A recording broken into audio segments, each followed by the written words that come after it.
Hari ini pembahasan kita tentang historiografi Islam Nusantara. Ada beberapa hal yang ingin saya tambahkan terkait tema hari ini. Jadi di Nusantara sendiri ada beberapa macam ya bentuk historiografinya. Ada yang berupa babat, hikayat, tambo, serat, dan silsilah.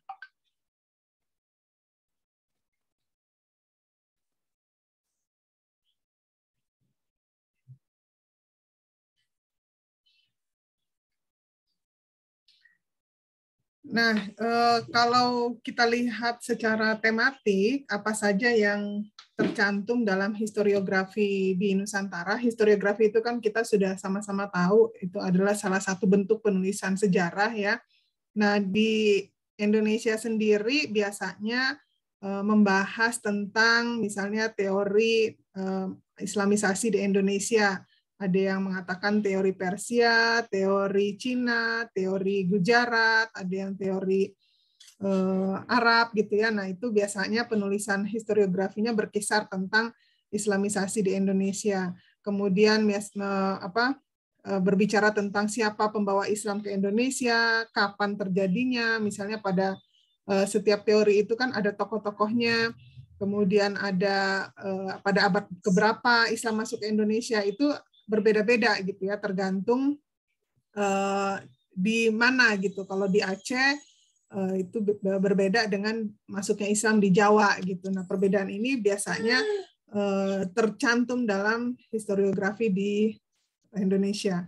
Kemudian pembahasan tentang historiografi di Nusantara ini juga kita pernah belajar tentang sejarah bahwa Islam masuk di Indonesia itu kan ada yang beberapa saluran, misalnya melalui perdagangan, perkawinan, kemudian dakwah, pendidikan, dan lain sebagainya. Nah, ini juga termasuk dalam pembahasan tentang historiografi. Kemudian ada juga tema-tema tentang Wali Songo ya, karena yang menyebarkan Islam di Jawa pada masa awal itu adalah Wali Songo gitu. Kemudian di masa yang sekarang agak ke masa kini itu pembahasan tentang Islam di beberapa wilayah, misalnya ya Islam Sasak, Islam Watu Telu, dan berbagai kajian Islam lainnya. Kemudian tadi juga ada pertanyaan ya, misalnya masa penjajahan gitu kan. Nah, ini dimulai tadi misalnya kan tadi ada beberapa tahap. Yang pertama masuknya Islam di Indonesia. Kemudian setelah masuknya Islam di Indonesia ada periode kerajaan-kerajaan Islam di Indonesia. Nah, ini juga termasuk dalam salah satu kajian dari tema historiografi ya, tentang kesultanan, kerajaan-kerajaan Islam gitu. Misalnya membahas tentang kerajaan Pasai di Sumatera, kerajaan Demak, kerajaan Banten, kerajaan Cirebon. Kemudian kalau yang di Sulawesi ada kerajaan Goa, kalau di Kalimantan juga ada kerajaan Banjar dan lain sebagainya. Jadi temanya itu mengikuti perkembangan periode Islamisasi di Indonesia. Nah, kemudian sebetulnya penulisan sejarah ini memang hampir mirip ya dengan penulisan sejarah Islam secara umum ya. Kalau sebelumnya kita kan sudah membahas ya bagaimana pada masa awal Islam itu di Arab, itu awalnya kan orang-orang Arab suka dengan silsilah gitu kan. Nah, di historiografi Islam Indonesia juga kan ada penulisan silsilah gitu. Kemudian ada sejarah tentang peperangan ya, kemenangan. Nah, kemudian bagaimana perkembangan atau munculnya satu kerajaan Islam di Indonesia, terus bagaimana perkembangan Islam di sana, lalu bagaimana proses keruntuhannya. Nah, itu termasuk dalam historiografi di Nusantara. Jadi tema-temanya secara garis besar sama dengan historiografi Islam secara umum. Nah, kemudian juga terutama karena di Indonesia ini adalah banyak pelabuhan ya, di kerajaan-kerajaan Islamnya juga yang utama itu yang diperhatikan adalah masalah perdagangannya, maka tema-tema historiografi juga sebagian mencakup tentang tema perdagangan. Kemudian contoh ini tentang kerajaan-kerajaan ya, ada kerajaan Mataram Islam, lalu ada kerajaan di di Banten gitu. Kemudian, nah ketika misalnya ada penjajahan Belanda, maka tema historiografinya juga beralih ke masalah perlawanan ya. Nah, perlawanan antara Islam dengan kolonialisme gitu kan. Ada beberapa peperangan di Indonesia, misalnya Perang Aceh ini tahun 1873, kemudian ada juga Perang Padri ya, ini di Sumatera Barat. Kemudian kalau di Pulau Jawa itu ada Perang Jawa. Ini merupakan perlawanan dari Diponegoro. Nah, ini di antara kisah-kisah peperangan ini antara tokoh-tokoh Islam melawan Belanda, ini menunjukkan semangat perjuangan ya, perlawanan, kemudian juga memang tidak bisa dipungkiri karena memang masyarakat kita, terutama di Jawa saat itu, bukan saat itu aja ya, sampai sekarang kan masih ada sih aura-aura mistisnya gitu ya, masyarakat Jawa masih suka yang mistis-mistis, dan saya rasa tidak hanya di Jawa, di beberapa daerah termasuk di Sulawesi, di Banten, di Sumatera juga masih ada gitu ya yang percaya tentang mistis gitu kan.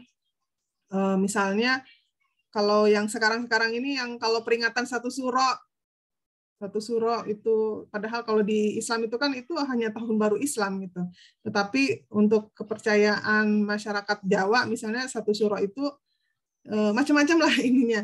Bahkan di beberapa tempat ada yang di tanggal itu khusus untuk mengeluarkan benda-benda pusaka untuk membersihkannya pakai air kembang berapa rupa gitu kan. Nah, itu masih ada sampai sekarang ya, apalagi saat itu memang aura mistisnya, kepercayaan masyarakat memang masih ada gitu.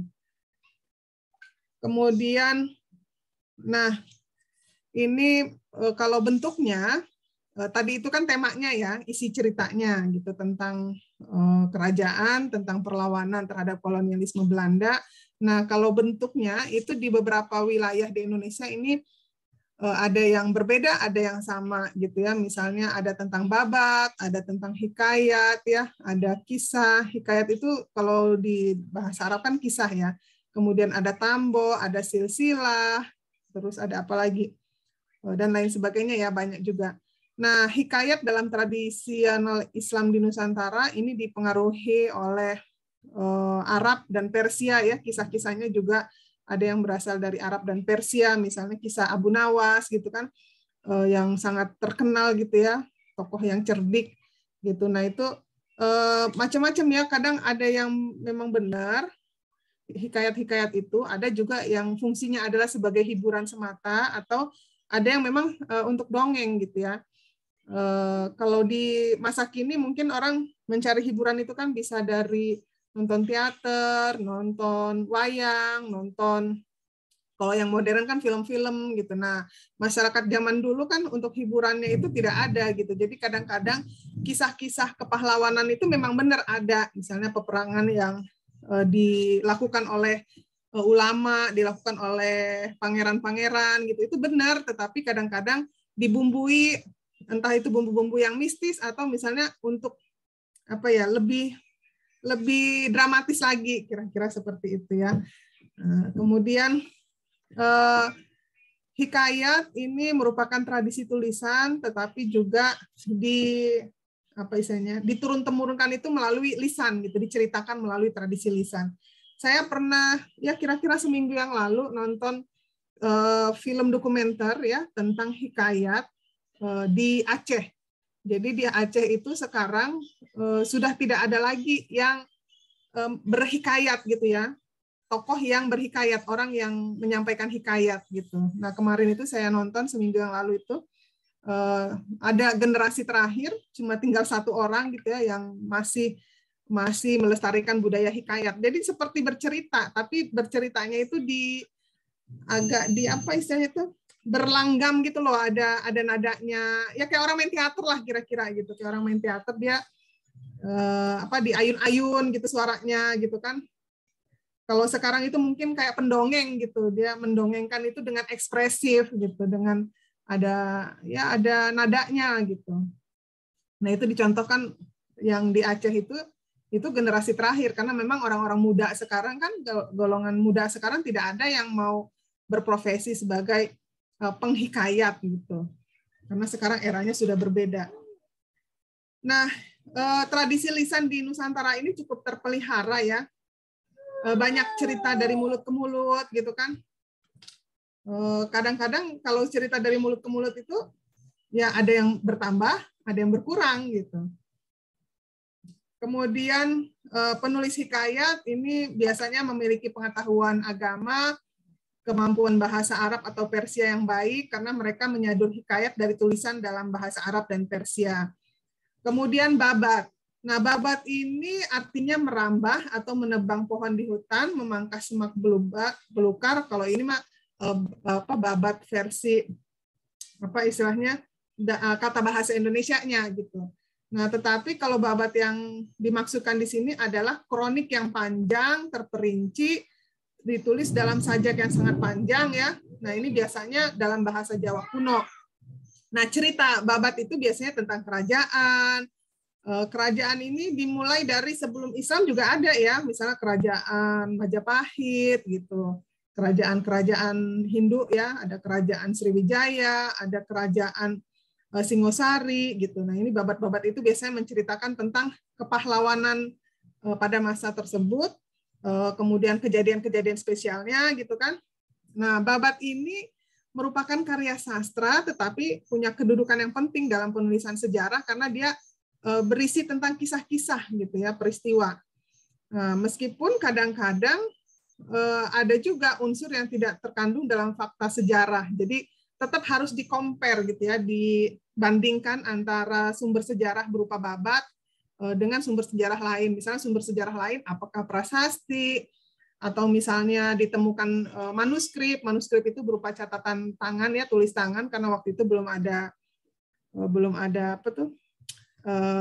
Alat cetak seperti printer atau mesin ketik gitu ya. Jadi biasanya tertulis di baik itu di lembaran apa kayak pelepah gitu ya, atau misalnya di lembaran batu atau di tulang atau di lembaran kayak yang bambu diiris tipis terus diikat nanti digulung-gulung gitu. Nah, macam-macam gitu ya. Jadi dikomparasi gitu.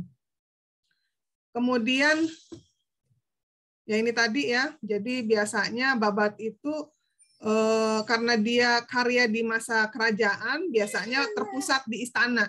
Jadi kisah-kisahnya tentang orang-orang istana aja, tentang rajanya, tentang permaisurinya, tentang pangerannya, tentang apa ya kisah-kisah kepahlawanan di dalam istana lah gitu. Nah, kalau kisah rakyat jelata biasanya jarang ya, karena memang saat itu ya penulisan istana sentris gitu. Jadi tidak banyak ditemukan misalnya kisah-kisah tentang apa ya rakyat biasa itu enggak ada. Kemudian, nah ini contoh babat ya. Nah ini bahasanya juga perlu ahli bahasa tertentu. Biasanya kalau di Indonesia itu bahasanya itu yang kuno-kuno itu bahasa Sanskerta gitu kan. Yang aksaranya juga sekarang sudah tidak banyak lagi orang yang menguasai aksara-aksara seperti ini gitu. Jadi memang biasanya seorang filolog itu ahli filologi yang mengkaji manuskrip gitu ya, yang mengkaji tulisan-tulisan ini harus punya ilmu bantu ya. Apakah ilmu bahasa Arab, apakah misalnya dia menguasai ilmu-ilmu apa? Ya nggak bisa hanya satu ilmu gitu karena ya lihat aja gini. Jadi sudah tidak banyak lagi gitu. Maunya sih ada yang menerjemahkan gitu ya sebelum punah. Jadi ada kalau kalian suka nonton film-film sejarah-sejarah gitu ya tentang misalnya film Mesir kuno gitu kan ada ditemukan misalnya ketika dia menggali terus ada kayak apa ya kayak gini aksara-aksara kuno berbentuk hieroglif apa namanya hieroglif ya namanya. Jadi sulit ditafsirkan gitu karena ahli-ahli yang tahu simbol-simbolnya itu sudah langka gitu. Kemudian babat. Nah, babat ini juga penulisan sejarah tradisional ini muncul pada abad ke-16 sampai ke-19. Babat ini selain ditemukan di Bali, Madura, Sunda juga ada di Lombok ya. Kemudian penulisan babat, contohnya misalnya babat Tanah Jawi, babat Cirebon, babat Palihan, dan lain-lain. Kemudian hikayat. Nah, hikayat ini kalau menurut Kamus Besar, dia adalah berbentuk prosa. Isinya cerita, undang-undang, silsilah, ya, kemudian biografi atau gabungan sifat-sifat yang dibaca untuk pelipur lara gitu. Ini pelipur lara artinya untuk having fun aja gitu, untuk menghibur diri gitu kan, pembangkit semangat jiwa, meramaikan pesta. Misalnya Hikayat Hang Tuah dan Hikayat 1001 Malam. Ini ada contohnya ya, nanti setelah ini. Nah, misalnya kalau hikayat ini biasanya didominasi oleh karya yang berilhamkan Islam gitu kan.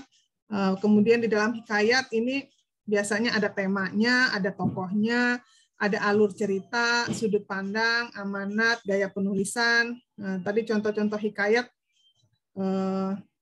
ada macam-macam tadi ya. Misalnya hikayat Raja Ali, Haji, hikayat Hang Tuah, hikayat Banjar, hikayat Abu Nawas. Ini yang paling terkenal hikayat Abu Nawas nih. Hikayat Siak, hikayat Raja Pasai.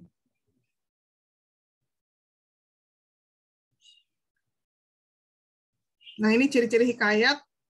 Biasanya tentang kehidupan istana, ceritanya selalu berakhir dengan kebahagiaan, biasanya humor gitu kan. Kemudian kadang-kadang dimulai dengan al-kisah, atau pada suatu hari, atau pada suatu masa, gitu kira-kira gitu. Kemudian kadang ada pantun, gitu kan. Nah, ini contoh ada hikayat Abu Nawas ya tentang botol ajaib. Tidak ada henti-hentinya, tidak ada kapok-kapoknya. Baginda selalu memanggil Abu Nawas untuk dijebak dengan berbagai pertanyaan atau tugas yang aneh-aneh. Hari ini Abu Nawas juga dipanggil ke istana. Setelah tiba di istana, Baginda Raja menyambut Abu Nawas dengan sebuah senyuman. Akhir-akhir ini aku sering mendapat gangguan perut. Kata tabib pribadiku, aku kena serangan angin. Baginda memulai pembicaraan. Ampun tuanku, apa yang bisa hamba lakukan sehingga hamba dipanggil? Tanya Abu Nawas. Aku hanya menginginkan engkau menangkap angin dan memenjarakannya, kata Baginda. Abu Nawas hanya diam. Tak sepatah kata pun keluar dari mulutnya. Ia tidak memikirkan bagaimana cara menangkap angin nanti, tetapi ia masih bingung bagaimana cara membuktikan bahwa yang ditangkap itu memang benar-benar angin, karena angin tidak bisa dilihat. Tidak ada benda yang lebih aneh dari angin. Tidak seperti halnya air, walaupun tidak berwarna, tetapi masih bisa dilihat. Sedangkan angin tidak. Baginda hanya memberi Abu Nawas waktu tidak lebih dari 3 hari. Abu Nawas pulang membawa pekerjaan rumah dari Baginda Raja. Namun, Abu Nawas tidak begitu sedih, karena berpikir sudah merupakan bagian dari hidupnya, bahkan merupakan suatu kebutuhan. Ia yakin bahwa dengan berpikir akan terbentang jalan keluar dari kesulitan yang sedang dihadapi. Dengan berpikir pula, ia yakin bisa menyumbangkan sesuatu kepada orang lain yang membutuhkan, terutama orang-orang miskin. Karena tidak jarang Abu Nawas menggondol sepundi penuh uang emas hadiah dari Baginda Raja atas kecerdikannya. Sudah 2 hari ini Abu Nawas belum juga mendapat akal untuk menangkap angin, apalagi memenjarakannya. Sedangkan besok adalah hari terakhir yang telah ditetapkan Baginda Raja. Abu Nawas hampir putus asa. Abu Nawas benar-benar tidak bisa tidur, walau hanya sekejap. Mungkin sudah takdir. Kayaknya kali ini Abu Nawas harus menjalani hukuman karena gagal melaksanakan perintah Baginda. Ia berjalan gontai menuju istana. Di sela-sela kepasrahannya kepada takdir, ia ingat sesuatu, yaitu Aladin dan lampu wasiatnya. Bukankah jin itu tidak terlihat? Abu Nawas bertanya pada diri sendiri. Ia berjingkrak giram dan segera berlari pulang. Sesampai di rumah, ia secepat mungkin menyiapkan segala sesuatunya, kemudian menuju ke istana. Di pintu gerbang istana, Abu Nawas langsung dipersilakan masuk oleh para pengawal, karena Baginda sedang menunggu kehadirannya. Dengan tidak sabar, Baginda langsung bertanya kepada Abu Nawas. Sudahkah engkau berhasil memenjarakan angin, hai Abu Nawas? Sudah, Paduka yang mulia, jawab Abu Nawas dengan muka berseri-seri sambil mengeluarkan botol yang sudah disumbat. Kemudian Abu Nawas menyerahkan botol itu. Baginda menimang-nimang botol itu. Mana angin itu, hai Abu Nawas? Tanya Baginda. Di dalam, tuanku yang mulia, jawab Abu Nawas penuh takzim. Aku tidak melihat apa-apa, kata Baginda. Ampun, tuanku, memang angin tak bisa dilihat. Tetapi bila Paduka ingin tahu angin, tutup botol itu harus dibuka terlebih dahulu, kata Abu Nawas menjelaskan. Setelah tutup botol dibuka, Baginda mencium bau busuk, bau kentut yang begitu menyengat hidung. Bau apa ini, hai Abu Nawas? Tanya Baginda marah. Ampun, tuanku yang mulia, tadi hamba buang angin dan hamba masukkan ke dalam botol. Karena hamba takut angin yang hamba buang itu keluar, maka hamba memenjarakannya dengan cara menyumbat tutup botol, kata Abu Nawas ketakutan. Tetapi Baginda tidak jadi marah, karena penjelasan Abu Nawas memang masuk akal. Dan untuk kesekian kali, Abu Nawas selamat. Jadi kisahnya konyol sebenarnya ya. Baginda Raja masa dikasih kentut gitu kan. Cuma ya itu, memang kisah-kisah hikayat itu diantaranya adalah sebagai pelipur lara gitu ya. Kadang juga tidak mengandung sejarah, kadang sebagai penyemangat, kadang ya untuk menghibur ya. Waktu itu kan belum ada hiburan-hiburan seperti zaman sekarang gitu. Jadi mereka saat itu sangat terhibur dengan kisah-kisah itu. Apalagi kalau yang menceritakan itu semacam pelawak-pelawak gitu kan, dia dengan ekspresinya, dengan intonasinya itu mungkin lebih menarik. Nah, kemudian Tambo. Tambo ini awalnya disampaikan secara lisan, kemudian ditulis dengan huruf Arab Melayu, dan sebagian ditulis dengan huruf Latin. Nah, biasanya adalah cerita historis ya, tentang kisah nenek moyang mereka. Kemudian ini Tambo merekam kisah legenda yang berhubungan dengan asal-usul nenek moyang, alam, budaya, tradisi Minangkabau, gitu kan. Biasanya didendangkan, dinyanyikan, gitu ya. Makanya kadang-kadang disebut juga dengan bakaba. Kemudian setelah Islam datang, bakaba yang dimulai sejak masa Hindu-Buddha ini lalu menggunakan bahasa Melayu, tetapi Arabnya itu hurufnya itu Arab Melayu. Nah, ini contoh tamboknya ya, dia seperti silsilah. Nah, ini silsilahnya karena dia besar panjang, jadi di sini terlihat kecil-kecil. Ini tambo alam Minangkabau. Kemudian serat. Serat itu berisi tentang ajaran, biasanya tentang kebajikan sebagai pedoman dan suri tauladan manusia. Kemudian serat itu mengajarkan budi pekerti, kebaikan, kemudian ditembangkan gitu ya, dinyanyikan. Misalnya ada serat Kalatida, karangan pujangga besar Rangga Warsita. Ada juga serat Wedatama. Nah, ini ditulis oleh singkatan ini Mangkunegara 4. Nah, ini contohnya. Saya browsing di internet, beberapa ini dia seperti kaligrafi gitu ya, tapi biasanya ininya bentuknya itu seperti pewayangan. Ada yang bentuknya semar, ada yang bentuknya seperti ini, ada beberapa kalau kalian browsing. Nah, kemudian silsilah. Nah, silsilah ini adalah bentuk historiografi yang mengandung informasi sejarah. Silsilah ini berasal dari bahasa Arab ya.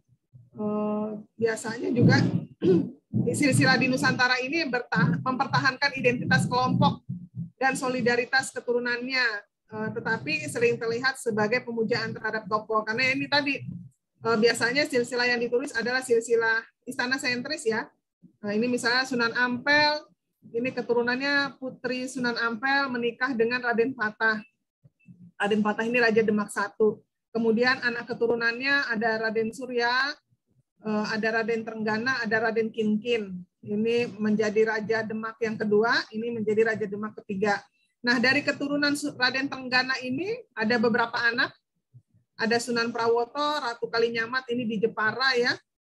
Ada Ratu Mas Cempaka, ada Jaka Tingkir, Hadiwijaya, ini kemudian menjadi Raja Pajang I, kemudian Pangeran Timur. Nah, ini Ratu Mas Cempaka dengan Jaka Tingkir ini melahirkan keturunan namanya Benawa, menjadi Raja Pajang III. Kalau Sunan Prabowo ini Arya Pangiri, menjadi Raja Pajang II. Nah, silsilah ini juga ya sebagai salah satu bukti untuk ini ya penulisan sejarah yang otentik gitu ya, karena dia ya ketahuan gitu siapa silsilahnya, ke atasnya siapa, anak keturunan siapa gitu. Nah, itu pembahasan kita hari ini tentang historiografi di Nusantara. Kalau nggak salah kita nggak lama lagi ya udah mau UTS, udah mau UAS. Mungkin sekitar 3 pertemuan lagi setelah itu UAS. Mudah-mudahan kita semua diberi kesehatan sehingga kita bisa sampai ujung. Gitu. Baik teman-teman, masih pada menyimakkah? Masih, Ibu. Masih, Oke. Bu. Ya. Masih, Bu.